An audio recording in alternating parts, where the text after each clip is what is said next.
amores obsessivos, muitas vezes pessoas que são apaixonadas, etc., ruem essa relação porque há uma obsessão, não há uma determinação. É acima da paixão.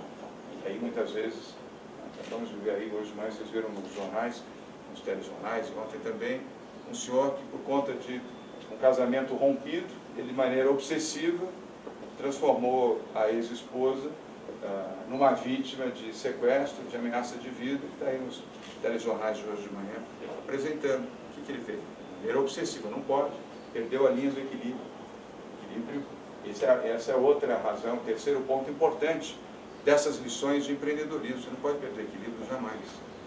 O equilíbrio é um instrumento importante que você precisa ter, como prova, inclusive, da sua capacidade de falar com você mesmo, de fazer a sua autoanálise a cada dia. Onde eu errei, onde eu acertei. Isso é ter uma relação equilibrada. É fazer esse exercício. Também não custa nada, custa zero. Pode fazer isso de noite, antes de dormir. Deita, como é que foi o meu dia? Onde é que eu fiz coisas boas e principalmente onde eu fiz coisas erradas? Onde eu cometi uma injustiça, uma impropriedade, falei algo que não deveria ter falado para alguém, ou deixei de falar algo que deveria ter falado, ou agi mal, me comportei mal. Como é que eu posso melhorar, transformar esse erro, esse equívoco, pequeno, médio ou grande, num ponto positivo de uma lição que amanhã vai me servir para eu ser melhor? Equilíbrio. O equilíbrio faz, no mínimo, você viver melhor e viver mais. Pessoas desequilibradas, pessoas excessivamente tensas, estressadas, consomem a sua própria vitalidade, o seu tempo de vida, vivem menos e vivem mal. Pessoas com a capacidade de centralizar o seu equilíbrio, o seu eixo vital, mente e corpo, vivem mais e vivem melhor. E, sobretudo, conduzem a sua vida de uma forma melhor. O estresse, a situação sempre impulsiva, ela vai desgastando, ela vai diminuindo o tempo de vida. 10 segundos, 30 segundos, 1 minuto, às vezes mais tempo. Quanto maior o estresse, maior a sua duração, tem um efeito correspondente naquela tabelinha de vida. Perdi 35 segundos de vida porque fiz de uma situação que podia ter sido tratada com equilíbrio, transformei essa situação num ponto de desequilíbrio, de estresse, de tensão, de ruptura, de agressão, de xingamento, de desamor. Então, quem perde? Tem um ditado popular, você é a primeira pessoa a perder quando você emite ondas vibratórias negativas e ruins. E é verdade. Isso também é físico. Não é uma imagem figurada. Isso é real. E eu vou dar um exemplo para vocês. O Marcos Sevete me conhece há muitos anos. O Marcos ele também. Eu, além de não beber e não fumar por uma decisão pessoal, eu não gosto nem de fumar nem de beber, porque eu sei que isso muitas vezes pode afetar o seu próprio equilíbrio. Não condeno nem quem bebe com moderação, nem quem fuma. Ainda que hoje o ideal seja não fumar. Mesmo quem fuma com moderação, não é bom, não é prudente. O ideal é que você abandone o fumo. Porque eu fumo com moderação, ao longo do tempo, essa moderação se transforma num veneno que consome o seu organismo e muitas vezes pode levar a sua saúde a consequências muito graves. Mas eu tomei uma decisão ainda jovem, eu não vou beber e não vou fumar. E por quê? Naquela época ainda menino. Porque eu queria ser um bom atleta, eu queria ser um bom jogador de voleibol, queria ser um atleta produtivo, um atleta significativo e meu sonho, eu quero ser um grande atleta. Depois de ser titular do Clube Pinheiros no vôlei, o que eu desejo agora? Agora eu quero ser a seleção paulista de vôlei. E estando na seleção paulista, eu quero ser agora a seleção brasileira de vôlei. Eu fui estabelecendo os meus patamares de vida. Fui titular do Pinheiros, depois fui titular da seleção paulista de vôlei, só não fui à seleção brasileira porque tive uma contusão gravíssima de tendão e essa contusão me deixou 6 meses inutilizado e depois dessa contusão não tive mais o mesmo impulso que tinha para atuar no ataque, no vôlei, naquela época a gente chamava de cortador. E aquilo comprometeu muito o meu desempenho, eu tive que deixar de fazer vôlei, fui fazer polo aquático, onde o tendão não interferia no meu desempenho, mas estabeleci minhas metas. Mas essa trajetória que eu construí ao longo da minha vida, eu nunca xinguei ninguém, eu não falo palavrão, não falo mas nem baixinho, nem dentro do carro sozinho, eu não falo, porque eu me disciplino de tal maneira que eu não falo. Quantos anos vocês me conhecem? 30 anos. Vocês nunca ouviram, nem brincando, eu falo, por uma disciplina pessoal. Eu não vou falar. Por quê? Porque é sempre um endereçamento negativo, mesmo quando você fala brincando.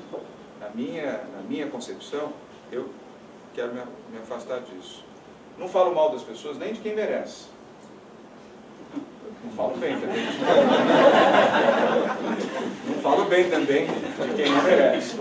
Mas nem quem merece um comentário negativo, eu não falo.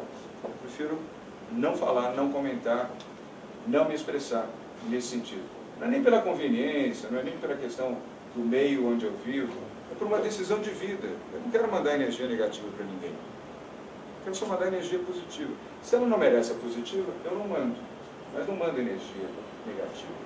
Eu não grito com os meus profissionais. Tem um time lá muito unido, muito bom, que eu prezo, eu tenho o maior orgulho do meu time de profissionais. A maioria são mulheres, inclusive, 82% do nosso universo é composto por mulheres. No setor de serviço, as mulheres são melhores do que os homens. Desculpe os homens que estão aqui, mas é verdade. As mulheres são mais comprometidas, mais leais, mais estáveis, bom no detalhe. O homem normalmente tem um pouco de estabilidade nisso. São bons também, eu tenho população masculina lá. Mas o domínio das mulheres reflete exatamente uma capacidade melhor dentro do setor de serviço. Então, mas mesmo que não fosse a predominância feminina, eu jamais gritaria com alguém. Eu não grito com os meus filhos, não grito com os profissionais da minha casa, não grito dentro da minha empresa, não grito nem no campo de futebol. Eu não brigo no campo de futebol, não xingo, eu adoro jogar futebol e eu não brigo também. Princípios. Eu só quero mandar energia boa, positiva. Não bato a mão na mesa, não sou rude com as pessoas, gosto de olhar as pessoas, de cumprimentar, de ter uma relação fraterna com as pessoas, principalmente os mais humildes e os mais simples. Porque eu sei que eles dão um valor enorme a isso, quando você dá um bom dia para um faxineiro, para um jardineiro, para uma pessoa humilde, mais simples, e que está tentando elevar a sua vida, trabalhando com dignidade, um cumprimento, um bom dia, uma boa tarde, uma noite, um muito obrigado, me desculpe, tem para ele um valor muito maior do que tem para nós. Então eu tenho esse cuidado. Isso ajuda você a manter o equilíbrio, você estabelecer também o seu próprio eixo de equilíbrio. Um outro ponto importante é você extrair sempre as melhores lições ou das situações adversas que você tem, portanto, das dificuldades você tira a oportunidade. Seja aquelas que você vive, às vezes isso é dolorido, ou aquelas que você observa. O ideal, evidentemente, é que você possa observar e aprender com o erro dos outros, não com os seus próprios erros. Mas às vezes é inevitável, você erra também. E falando nisso, eu prefiro muito mais os profissionais que eu contrato, que erram porque fazem, do que deixam de errar porque simplesmente não fizeram. A situação mais cômoda é não fazer. Não fazendo, não sou submetido ao risco, consequentemente não vou ser avaliado, ninguém vai perceber mesmo, passo batido. Ninguém vai perceber, cara pálida só, você que acha isso, lógico que percebe. Você nota nitidamente quem se envolve, os americanos têm a expressão do hands-on, quer dizer, coloca a mão, vai atrás, vai buscar, você pode errar. E aquele que não vou fazer, está sempre se desviando. Esse, quando acontece, a gente não tem esse risco, a gente seleciona bem os profissionais. Mas, vez ou outra, já aconteceu. Sabe o que a gente faz, Betinho? A gente constrói uma linda carta, maravilhosa, recomendando e mandando para o concorrente. Parece esse, não estou falando mal dele, estou falando bem. Certo? Eu não estou dirigindo nada negativo, estou falando bem dele. E fala, vai naquele concorrente que ele está precisando de gente. Acho que pode ser muito útil. Então, vai para lá. Essa é uma forma prática e positiva, percebe? E eu recomendo, faço uma recomendação, perfeito. E quando me ligam, não, ele é maravilhoso, pode atuar. E de repente ele pode melhorar, mas pode até ter uma nova chance, uma nova oportunidade. E outra que não pode de água. Uma coisa que é importante nas lições dos empreendedores é brilho nos olhos. Eu falava numa palestra anteontem que eu só contrato quem tem brilho nos olhos. Na semana mesmo, as 2 entrevistas com um executivo, que nós vamos contratar. A última coisa que eu fui olhar é o histórico do currículo. Eu olho também, é evidente. Você tem que dar valor ao conhecimento, à informação, à formação acadêmica, à formação histórica.